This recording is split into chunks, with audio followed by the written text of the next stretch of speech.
جو آبنائے ہرموز ہے یہ ایک نا پوائنٹ ہے، جس طرح پاکستان میں آپ گوادر پورٹ کو کہہ لیں، یہ انتہائی سینسٹیو اہم پوائنٹ ہے۔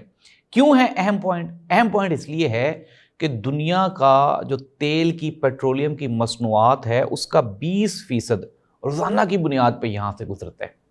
اور اگر آپ امیجن کریں، دنیا کا سب سے بڑا ملک چائنا ہے، آبادی کے لحاظ سے سب سے زیادہ جو کنزمپشن ہے وہ بھی پیٹرولیم مصنوعات کی چائنا میں ہے، تو چائنا کی ڈیلی یوزز کا جو 50% ہے وہ آبنائے ہرموز سے گزرتے ہیں۔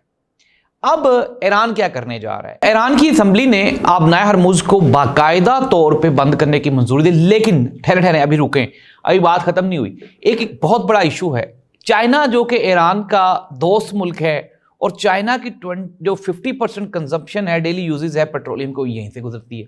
ابھی ایک بڑا سوالیہ نشان ہے، ایک بڑا امتحان ہوگا ایران کا، اور ایران کی جو پیٹرولیم مصنوعات ہے، چونکہ آپ کو پتا ہے کہ دنیا میں ایران اپنا تیل تو بیچ نہیں سکتا، تو چائنا لیکن اس سے تیل لیتا ہے۔